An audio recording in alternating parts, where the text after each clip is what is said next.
ആദരണീയനായ അധ്യക്ഷൻ ടി മുഹമ്മദ് സാഹിബ്, മുഖ്യ പ്രഭാഷണം നടത്തിയ ബഹുമാന്യനായ ജമാൻ അമീർ P Mujibur Rahman Sahib,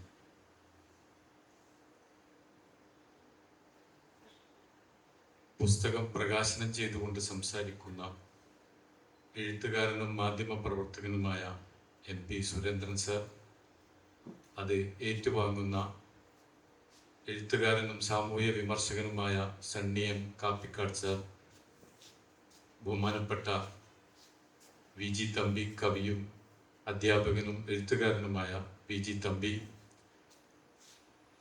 GK Edathanattukara, KT Hussain Sahib, ആദരണീയരായ സഹോദരി സഹോദരന്മാരെ, മുഹമ്മദ് നബി ഭാരതീയ പാരമ്പര്യത്തിൽ എന്ന ഈ കൃതി ഇവിടെ സമർപ്പിച്ചുകൊണ്ട് എനിക്ക് പറയാനുള്ളത്, മതസമൂഹങ്ങളെ പരസ്പരം അകറ്റുന്ന ഒരു വർത്തമാന കാലത്താണ് നാം ഇന്ന് ജീവിച്ചു കൊണ്ടിരിക്കുന്നത്. ഭാരതീയ ദർശനത്തിലെ പ്രവചനങ്ങൾ ഇസ്ലാമിക ചരിത്രത്തിലെ യാഥാർത്ഥ്യങ്ങളുമായി എത്രമാത്രം ചേർന്ന് നിൽക്കുന്നു എന്നാണ് ഈ കൃതിയിൽ പരിശോധിച്ചത്. അത്തരം അന്വേഷണങ്ങൾക്ക് ഇന്ന് വലിയ പ്രസക്തി ഉണ്ടെന്ന് കരുതുന്നു. മുഹമ്മദ് നബിയുടെ ജീവിത മുദ്രകൾ ഭാരതീയ പാരമ്പര്യത്തിൽ എന്തുകൊണ്ട് ഇടം പിടിച്ചു എന്നതും വിശദീകരിച്ചിട്ടുണ്ട്.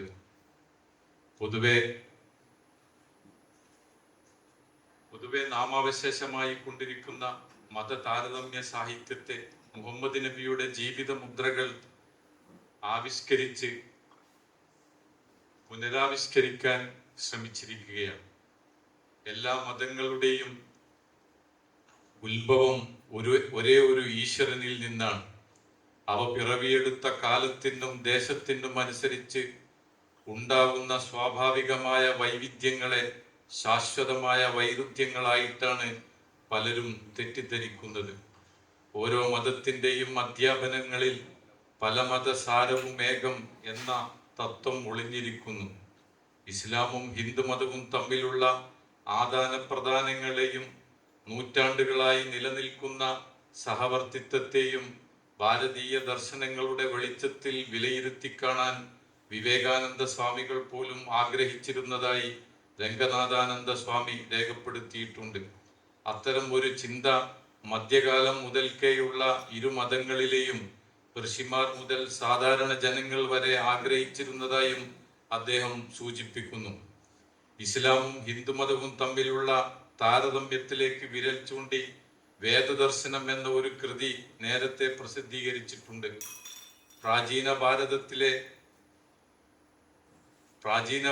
ഭാരതത്തിലെ ദൈവവിശ്വാസവും മരണാനന്തര ജീവിതവുമാണ് അതിൽ പരിചയപ്പെടുത്തിയിട്ടുള്ളത്.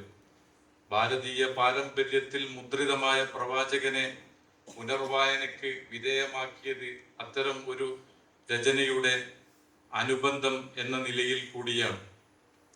നമ്മുടെ ഭാഷയ്ക്കും സാഹിത്യത്തിനും വലിയ സംഭാവനകൾ നൽകിയ മഹാരഥന്മാരുടെ ഓർമ്മകളുള്ള കേരള സാഹിത്യ അക്കാദമി ഹാളിൽ ഇങ്ങനെയൊരു അവസരം ലഭിച്ചതിൽ ഏറെ ചാരിതാർത്ഥ്യമുണ്ട്. അതിന് അവസരം നൽകിയ എല്ലാവരോടും കൃതജ്ഞത രേഖപ്പെടുത്തുന്നു. വായനക്കാരുടെ വിശകലനങ്ങൾക്കും വിലയിരുത്തലുകൾക്കുമായി മുഹമ്മദ് നബി ഭാരതീയ പാരമ്പര്യത്തിൽ എന്ന ഈ രചന ആദരപൂർവം ഈ സദസ്സിന്റെ മുമ്പിൽ സമർപ്പിക്കുന്നു.